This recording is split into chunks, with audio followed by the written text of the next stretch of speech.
Good morning, ladies and gentlemen. Happy Monday, December 3rd, 2018. Hope everyone had a fantastic weekend. We are back at it strong on a Monday after a legitimate hero workout. A lot has happened this weekend. A lot of things about to happen. A lot of things that we set up for in May. In May 2019, May 25th, we got a marathon, ladies and gentlemen, that we're preparing for. Not really preparing for, at least some of us. So this is going to be fun. That's the most exciting news that we have. And the Hero WOD yesterday, so ran 4 miles yesterday with weight, with a vest. Was phenomenal. And it just only pumps me up more so because less than 20 miles in addition to all the other stuff that we do. So, my whole thing is that I'll just be able to go out and run a marathon. And all of the things that we've been doing and have been doing are preparing us and me for that. And so not trying to hit, a time to qualify for Boston, even though Ava will, there's a guarantee. I mean, it's guaranteed that she's going to hit it. Plus, I heard it was flat. Plus, I heard it's just an amazing race. So we are pumped to do it. Started with Brandon, Karen now. I think Eltona's getting in. Jesse's getting in. So if you're interested, I know some of us is all sold out now, the 10K or half marathon or something. Who else was I talking to? Oh, Wes. Wes is another half marathoner. I think everybody, if anybody has done a half marathon, I'm just like why? Why would you do just a half? If you're going to do it, it's just like you're so close. If you make it halfway, it's like everything else is downhill. So I feel like, why not just do the full instead of the half? But either way, that's why I just skipped the half. I've never done a half. I think the farthest I've run was 10K. That's it. So I'm excited. 26 miles. And then we're just going to increase the Hero WODs. So there's just going to be a lot of running on the Hero WODs.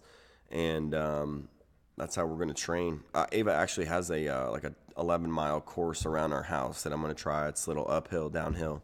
But the beautiful thing is that we've been training on Murph miles. And that's uphill. Half of it's downhill, half of it's uphill. This race is apparently flat. And so this is just going to be pretty simple if you can just run. And then the views are going to be incredible. Weather's going to be great. So if you can train and prepare, running uphill in the rain and the snow and the cold and get your mind just there, oh my gosh, if I'm excited and pumped to do it in the rain on, uphill, miserable with the weighted vest, and even how more pumped I can get, just 26.2 just to finish it. But it's flat and you just gotta keep going. So I'm excited. I kind of want it to be like this weekend, but gotta wait months and months. No big deal. Good morning, ladies and gentlemen. How long do you have? Question of the day. 173 days now is how long we have, or I have, until the marathon. I'm going to go with that answer. There's tons of answers for this. Tons of answers. Tons. And want to bring up here, you have 5 seconds. 5 seconds. If you haven't seen the Mel Robbins video, Jesse sent it YouTube. I know Danette's seen it. Sent to Meg. A lot of she's amazing. She's an amazing speaker. TED Talk it was, and talking about the 5-second rule, about taking action within the first 5 seconds, literally getting out of bed, your alarm goes off, and then just throwing the covers off. You have 1, 2, 5, 4, 3, 2, 1, go. Throw the covers off, get out of bed, changes the game. So action, it's pretty cool. So you gotta see it. And believe it or not, I hit the snooze today. No big deal though. I feel like I needed 10 more minutes. Totally against what she said, and I just watched it the night before. And but it's cool. We're all on our journey. We all are, and we woke up. We're here. And so 5 seconds. We have 173 days, and my final answer, because I get a lot of them, is we have so long, more time than you think. That's how long you have. And so, nothing is rushed. Don't feel like you have to rush anything. Don't feel like anything has to happen today. Nothing has to happen today. We have so long before we get there, right? And I think people get dialed in on the outcome or the results when the main thing or the most important thing that I think that we should be focusing on is the process of it happening, right? Of the failures, of like the training of the day in and the day out, like not the actual result. So fall in love with the process of the waking up early, of putting in, of trying the kipping work, of doing the kipping work, of doing the squats, of doing all of the things, right, that add up. That's like, love that process. And if you start to love that process, the results will happen, and then you'll start to enjoy it. You have to be able to enjoy the things that you do. And if you don't enjoy it, it's not going to be sustainable, and it's just not going to be effective because it's not going to last. The only things that are effective are like the things that truly last and that are consistent. And if you're not being consistent about the things, which would make sense if you didn't like them. So if you don't like them, why continue to do them? So you must like them, or you must change it in your mind to understand of why you're doing them. Like, it certainly is a lot better if you're working out like with people that you enjoy and like are fun, instead of like working out with people that you hate, that's just like a miserable environment that make you angry and that yell and scream and you don't like the music. I mean, all of these things, like you wouldn't continue to do that. And if you did, like, you would just be putting yourself through like this misery. The only way to change that is just to change your environment, to change the people around, and find something that you do enjoy. Because if you don't enjoy it, it's not sustainable. It's not going to work. And so many people get onto these diets and to these things that just don't work. They're just temporary, right? Or they just plateau and it's just not changing. And it's the same thing over and over and over again. So there's all these different reasons that people get into it and then stop, but at the extent of it, it's because it's not sustainable, and they can't be consistent about something that's not enjoyable or sustainable. So, that's kind of my little rant there, but we have like this enormous amount of time to get there. Like, it's mind-boggling of how long we have to go. Like, we are all so young in the process of anything that we're doing, even our job, our fitness, or like a mindset. Everything is so young. And so we have so long to go, and you just got to be patient about it. And so you'll see the title there, Patience. That's how long we have. Although on the flip side, you have to act decisively, and that's that 5-second, take action within 5 seconds. So if you haven't seen that video, I encourage you to look that up, Mel Robbins' 5-second rule, something to that effect of decisive action, of taking action immediately and not thinking about it and just going and doing and absolutely changing. Because it's so easy to get comfort, to stay, and to say that everything is fine. Like, everything is fine. Everything is fine. There was a comment I made. Somebody said that I wish I was just good enough, or I wish at some point I was just good enough. And then I responded I didn't even know the person, but I'm like, you never want to just be good enough. Like, that's just the worst. And that's just fine. And this is another word that she talks about, is like this 4-letter word that is like just, it's terrible to use. And people use it all the time, and it begins with an F, and it's a 4-letter word, and it's not what you think it is. It's fine. And people ask you say, hey, how are you? And they talk about, I'm fine. I'm fine. Like, what do you mean you're fine? Like, you have all this weight, you have all this? God says, time to come home. There it is. Love it. So you're not fine. Like, fine is like the worst thing that you can possibly say to yourself and convince yourself that you're fine or that you're just good enough. No, that's where you get complacent. That's where you don't take it to the next level. So you're not fine. Stop using the word fine. And if you're not fine, you need to do things and actions to get you better, to get you better than fine. And so stop falling in this trap of fine.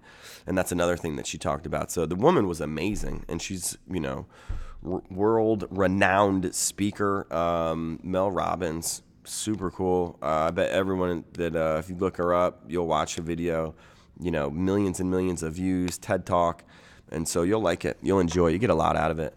And this also goes back to who you surround yourself with. And, those people watching like Netflix or like these shows and like, yep, that's very cool, but really provides no value, really doesn't step up your game if you watch, House of Cards or, Lost or any of those other, shows. That's cool to get your mind out. But if you want to watch something that'll like level you up, like these types of things, like these little hacks or these little things that can instantly change your perspective on getting out and drastically change your life. I felt like that's happened to me. Came across, this guy on YouTube, watched a video, and his mindset is just incredible. You look at David Goggins. I mean, you listen to that story and you just like, there's nothing that we can't do. This dude was like 400 pounds, and then he was a Navy SEAL, passed buds like 4 times. It's crazy. And then there's more stories like that, and there's more motivational people. So find like the people that speak to you. And, Mel Robbins, I know, Ava definitely liked her. Danette was a big fan. I think, and then there's books out there. Like, self-development is real. Like, hang out with these people. Like, start watching these people on a daily basis. Listen to what they say. And, they're basically giving you the blueprint. Just like I'm just kind of regurgitating what I've heard and what I've seen and what we've done. And so if you pick up on this stuff, right, like it works. Like, it's proven. Like, these people have already done it. Like, and you just have to follow what they've done. Their mindset works, and it's just, oh my gosh, they're saying like these true things. But nobody seems to listen or to grasp onto it, and then they're just fine, and then they're content, and they just stay put, and then they don't like what they're doing day in and day out, and they don't do anything, and they don't change, and they see no results, and they keep hanging around the same people, and it's just it's a circle over and over, repetition, of the same thing. Though it's not going to work. That's my rant. I didn't even talk about the workout yet. Man, let's talk about it. It looks good. 5 overhead squats, 7 burpees, 9 wall balls, 5 rounds. Lightweight, 5 overhead squats. So here's your mobility. Here's a mobility issue here. Pulling the bar apart, getting it up overhead. We're going to take this from the ground, and we're going to snatch it up. You can hit a full squat snatch to count that overhead squat. That's no problem. 75 pounds at 55, not super heavy, but again, it just get down to mobility. So, the weight means nothing when you talk about overhead squats, because if you can keep it in the plane, everybody is strong enough to lift this, the weight. Anytime we go up overhead, there's nobody's legs that aren't strong enough to hold it. So if you can hold it up overhead, you can squat it. 7 burpees over the bar, keep the heart rate down, and then you have 9 wall balls. So squats, it'll catch up. 9 times 5 is 45, 5 rounds. You're probably looking at a 10 to 12, 13-ish minute workout. Definitely less than 15. But fun workout. That's how long you have. How long does it take you to finish it? You got all the time in the world. Got a lot of good answers for this one. How long do you have? And for us, 173 days till the marathon. I feel like, I don't know. I'm not going to train for this. I'm not going to run. Nobody wants to run. Brandon, to hear his story, I can't wait till we tell his story about this marathon. And really, he was the deciding factor of like actually making the decision, committing to the decision. Because if it was up, like, we always wanted to run it. Ava wanted to run it. Brandon can't. Most people's already ran it or ran a marathon or some sort. And so, I think there was a point where I was like, no, never run a marathon. We'll never run a marathon. And then sure enough, here we are, 173 days. We're about to run a marathon. Really don't know why, because I don't believe running is good for you long term. Actually, I do know why, because I think everything is good. Everything is necessary. And so, whatever life throws at you, there's a point where we may break down a car and we need to, the apocalypse, zombies are coming, and then all the cars shut down because, I don't know, and we have to run or go or travel or ruck or get to a place that's 26.2 miles away. Easy enough. Let's make it happen. Now, if you go back to my Facebook page, look at one of the posts I did. A lady commented, and she said something about 150. She's getting ready for her 150. And I was thinking, like, 150 miles? Sure enough, 150 miles. It's this veterans thing. It's an ultra marathon. I mean, like, that's a different ballgame. That is absolutely, like, come on. You know, like, somebody just decided, like, a marathon wasn't enough. And we're just going to, yeah, run that marathon and level up. That's right. Stretch goals. I mean, like, somebody, like, that's incredible that some human being would decide that, yep, it's a good idea to run 150 miles, let alone like 100 miles, let alone 2 marathons would be, what, 50 some odd miles, and then double that, and then like, unbelievable. So we're going to start with a marathon, and I can't say I will never try it, because I could do, I mean, we can definitely do 150 miles. We can go 150 miles. Let's go. So, I mean, mindset, it's just a mindset. And then making sure that our body is prepared, right? Like, you can't not eat or not have that, you know, stuff or the goo or whatever throughout. So I don't want that to happen. Body can't shut down on you throughout the race. Like, that's the worst. You don't want that to happen. But as long as that plays itself out, like, we're getting through this thing. So, and I'll get through 150 too. In fact, no, I'm not going to say it yet. We're just going to start with the marathon. Let me just get through this marathon. And that's it. You know? That's all I got. Appreciate you joining. Drop your answer below. How long do you have? We have 5 rounds today. We have all the time in the world. We are just starting in all of this, in work, in life, in everything. We're just starting with fitness, with understanding nutrition, with understanding our kids, our children, ourselves, like, because we're all changing, just starting. But we have all the time in the world to figure it out, and you only have 5 seconds. Enjoy the day, everybody. Let's crush Monday. Make sure you get a workout in. There's no better day to start than a Monday. Like, you have to get off to the start. It's going to set the tone for the week. Get after it. 5 rounds. Get quick. Squat, leg day. Keep working. Keep sweating. Keep getting after it. Stay positive. Smile to somebody. Wave high. Do something nice for someone. See ya.